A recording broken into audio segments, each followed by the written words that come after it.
嗨，大家好，今天给大家分享一下如何用 Defy 做一个个人的 newsletter 的一个 workflow， 它大概是长这个样子的。那这个有什么作用呢？这套模板对大家有什么好处呢？我简单说明一下，它的邮件效果大概是长这个样子的。首先，这里这个28周这个数字是由系统自动识别的，所以说你没有必要手动去填写。这里呢，这个标题也是可以自定去定义的，而这个头图你可以直接输入一张 image URL， 因为你看在我的 workflow 里面。其实这里是一个 HTML 的一个模板，大家可以看到这儿其实是一个变量，就像我刚刚所说的，这是自动识别的。然后后面呢，大家可以自行去改标题，然后再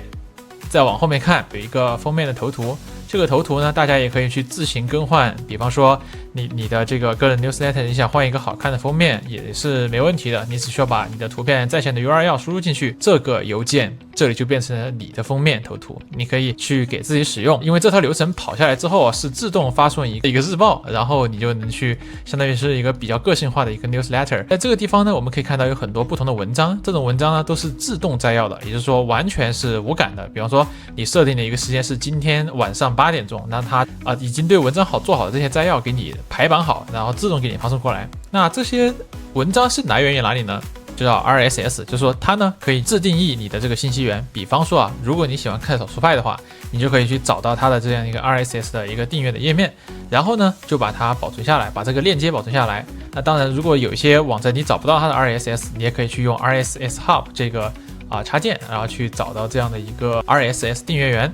然后如果说你要自己去部署一个项目的话，你可以在这个 Zebra 上用这个 templates 去一键去部署它。OK， 那讲了 RSS 的一个获取的方式呢，我们就可以来到 Zapier， 这里的话也有免费的一些额度，是完全够用的。在一开始呢，我们设置一个节点叫 RSS filter， 在这个地方我们选择 multiple feeds， 我们可以在 trigger 这个地方填写多个 feed URLs， 因为你有可能不只订阅这个左派嘛，你可能还会订阅一些其他的这一些项目。订阅好之后呢，它是什么一个原理呢？就是说，假如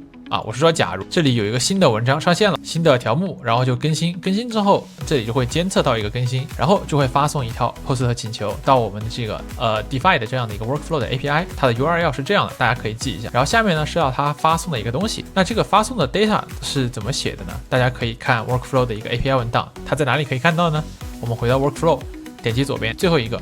这里呢是我们的 API 访问凭据，还有我们的一个 API 的密钥。那它的一个 API 文档在第二个 icon 这儿，我们这儿可以看到它是需要一个怎样的参数的。那如果你看不懂的话，其实完全没必要管，因为这个模板呢是我已经帮大家写好的只要你有飞书的这个多维表格，其实就能很轻易做到这件事情。稍后我会讲解。那之后呢，我的小伙伴他们也会把它做成比方说你其实接 Supabase 或者是其他的一些数据库也是可以的。那总之在这个地方呢，多维表格只是提供一个外部这个数据库的一个效果吧。那这里我们稍后再讲解，我们不做过多的展开。那这个地方我们可以看到，它其实是输入了一个链接，也就是说你更新了一个什么东西，好，它就会自动从这个地方发送过来。它正好也是接收到一个 link， 也就是一个网页链接。比方说一篇文章我们用 Gina Reader 就是一键把这个全文爬取下来，并且呢是对于一个大语言模型输入友好的，它能够减少你的 token。爬取之后，我们这个地方是获取 token， 这里的话我不做过多讲解，大概意思呢就是说能够获得我们的飞书的多维表格一个访问权限。因为在这个地方的话，我们可以看到这里是有个 app ID 和 app secret 大家不用担心，这个我稍后会删掉它。大家可以在飞书的开放平台，然后去新建一个企业应用企业应用呢会找到一个 app ID 和一个 app secret。那在下面呢，我已经写好参考文档了，之后我把这个大家可以放大看一下这个地方，然后去找到这个网站，然后去把这个地方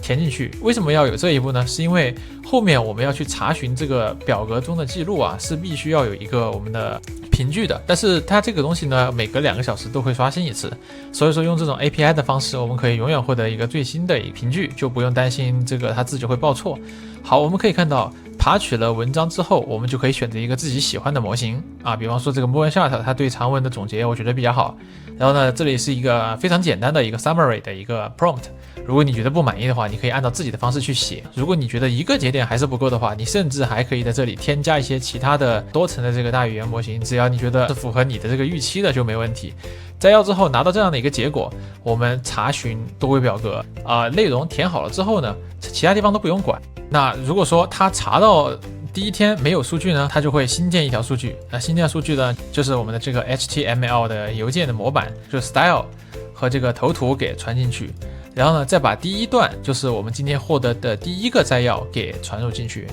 连在一起拼接起来，然后做一个简单的清理，就放到我们新增的这个多维表格的一个条目里。我给大家看一下它大概长什么样子。好，你这个多维表格一定是新建的时候自动去在这里新记录自动填写创建日期，这样的话我们就可以简化我们在 DeFi 那边的 workflow。然后呢，在这里面我们可以展开，你可以看到其实就是把HTML 的一个模板再加上一个动态的内容给它输入进来，就是总结的内容给它输入进来。OK， 其实这个比较好理解，对吧？然后我们回到这个地方，如果说它是第二次呢，怎么办？第二次你不可能再重复去加一个 HTML 的头部，就是相当于把第二段这个新的文章的摘要给它加到这个数据呢的最后面。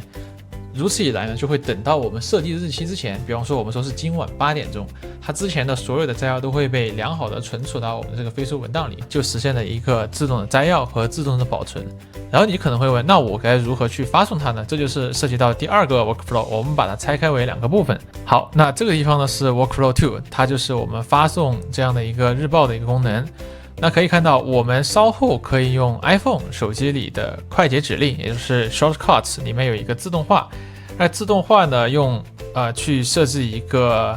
post 的请求，也就是说到8点钟的时候，比方说你设置到晚上8点，自动呢就对我们这个 API， 我们刚刚也说到了，在这个地方我们可以找到去发送一下 post 的请求，然后呢还是把我们的那条数据查出来。比方说今天是14号，我们就把14号的内容给它查出来，再把我们一开始没有加上的这个 HTML 的一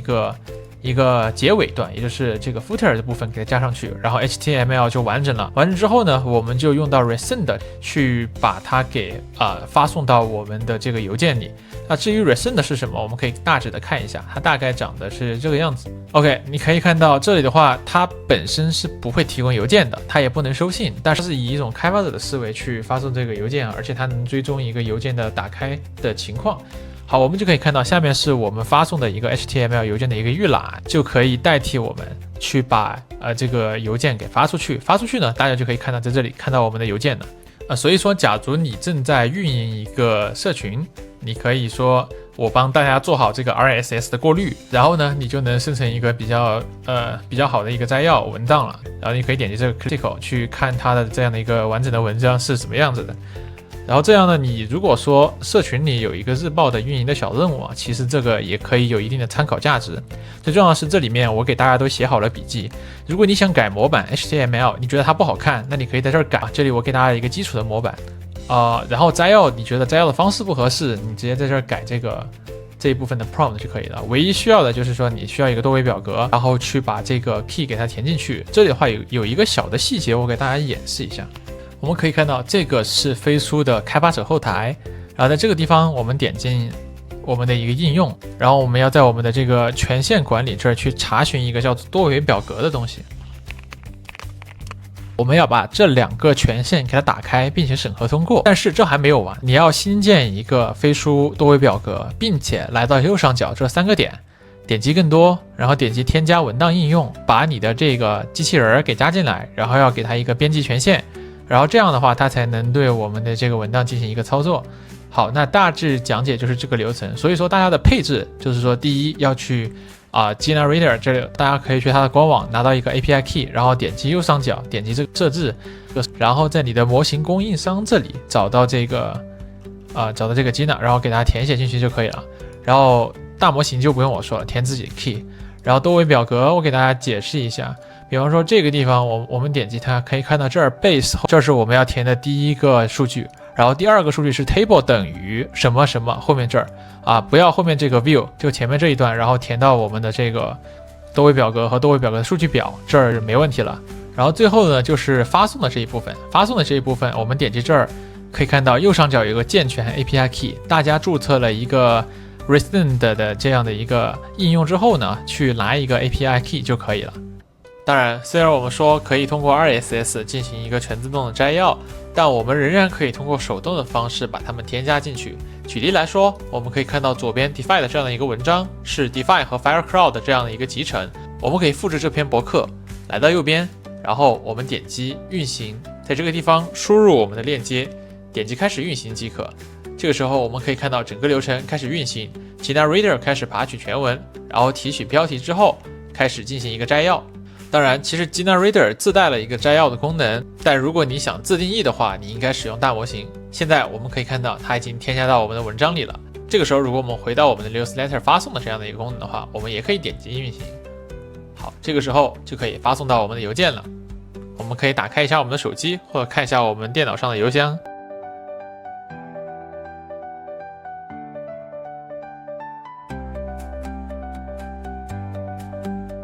最后，特别感谢 DeFi 研究兴趣小组里各位群友的互相帮助和支持。我们的第一 Demo Week 以无领导小组讨论的方式进行试错，在4天之内，我们看到群友们能够自发的交流技术，能够互相解答疑惑，还能够自发组队预约会议展开讨论，以及绘制思维道图和流程图，研究产品的出街形态，并真正的投入到实践之中去。DeFi 作为开源工具，不仅提供了透明性以保障企业的安全，还极大的降低了产品初期的试错成本。分享者是最大的受益者。如果你也想要贯彻开源的精神，想要在社群里和其他小伙伴自学 DeFi，欢迎你私信我。本期视频就到这里了，我们下期再见。